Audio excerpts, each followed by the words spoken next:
APJ Abdul Kalam. APJ Abdul Kalam ఆదర్శానికి నిలువెత్తు రూపం. యువతలో విజయకాంక్షలను రగిలించిన మిసైల్ మ్యాన్.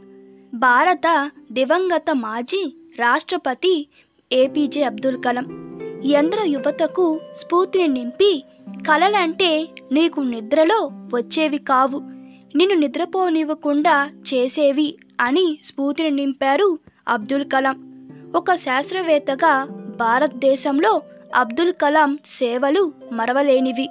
కలాం దేశ యువతకు ఆదర్శప్రాయులు. గొప్ప మహనీయుణ్ణి అబ్దుల్ కలాం చేసిన సేవలను గురించి మరోసారి యావత్ భారత్ గుర్తు తెచ్చుకుంటుంది. కలలను సహకారం చేసుకోమంటూ విద్యార్థి లోకాన్ని తట్టి లేపిన మహనీయులు అబ్దుల్ కలాం. ఆచరణ ద్వారా కలలను సాకారం చేసుకొని చూపించిన ఆదర్శమూర్తి. శాస్త్రవేత్తగా, విద్యావేత్తగా, అధ్యాపకుడిగా, రాష్ట్రపతిగా అబ్దుల్ కలాం అందించిన సేవలు సామాన్యమైనవి కావు. చిన్న లక్ష్యం కలిగి ఉండడం అనేదే పెద్ద నేరంతో సమానమని అబ్దుల్ కలాం ఎప్పుడూ చెప్తుండేవారు.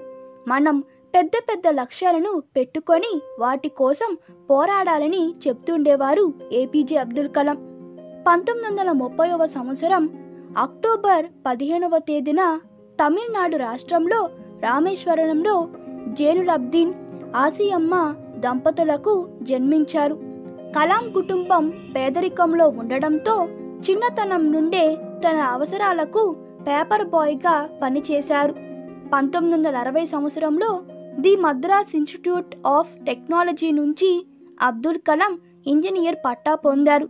అనంతరం డిఆర్డిఓ శాస్త్రవేత్తగా చేరి ఆ తరువాత ఇస్రోలో కూడా ఆయన తన సేవలను అందించారు. 1963వ సంవత్సరం తరువాత పలు దేశంలో పర్యటించారు. బాలిస్టిక్ క్షిపణులు తయారు చేయాలనే ఉద్దేశంతో ప్రాజెక్ట్ డెవిల్, ప్రాజెక్ట్ వాలియంట్లో ముఖ్య పాత్ర పోషించారు. అలాగే భారత అణు పరీక్ష కేంద్రంలో కీలకంగా పనిచేశారు. 60వ దశకంలో చైనా, పాకిస్తాన్లతో భారత్ యుద్ధం చేయాల్సి ఉండేది.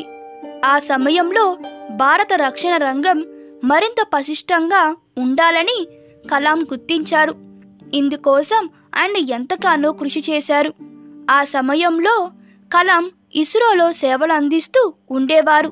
ఆ సమయంలో పిఎస్ఎల్వి, SLV-3 వంటి ప్రాజెక్టులను రూపొందించడంలో కలాం ఎంతగానో కృషి చేశారు.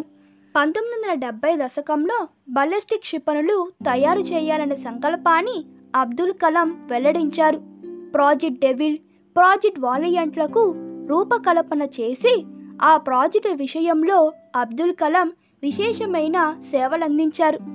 1997వ సంవత్సరంలో ఆయనను భారతరత్న వరించింది. ఇక భారతదేశానికి 2002 నుండి 2007 సంవత్సరం వరకు 11వ రాష్ట్రపతిగా కలాం విశేష సేవలు అందించారు. భారత రక్షణ రంగం బ్రహ్మోస్ వంటి సూపర్ సైనిక్ మిసైళ్లు తయారు చేయగలిగిందంటే దానికి కారణం అబ్దుల్ కలాం వేసిన గట్టి పునాదులే. దాదాపు 40 పైగా విశ్వవిద్యాలయాలు ఆయనకు డాక్టరేట్ను ప్రదానం చేశాయి. ప్రముఖ రచయిత అరుణ్ తివారీ సహాయంతో ఆయన తన ఆత్మకథ పుస్తకాన్ని వింగ్స్ ఆఫ్ ఫైర్ పేరుతో విడుదల చేశారు. అలాంటి గొప్ప మహానుభావుడు 83వ ఏళ్ల వయసులో 2015వ సంవత్సరం జూలై 27వ తేదీన షిలాంగ్లోని IIMలో ప్రసంగిస్తుండగా తీవ్రమైన గుండెపోటుతో తుది శ్వాస విడిచారు. దేశానికి అబ్దుల్ కలాం సేవలు మరవలేనివి. యువత ప్రతి ఒక్కరు కూడా ఆ మహానుభావుణ్ణి ఆదర్శంగా తీసుకోవాలి. వీడియో మీకు నచ్చినట్లయితే మీ అభిప్రాయాలు కామెంట్లో తెలపండి. Please like, share and subscribe to my channel. Thank you.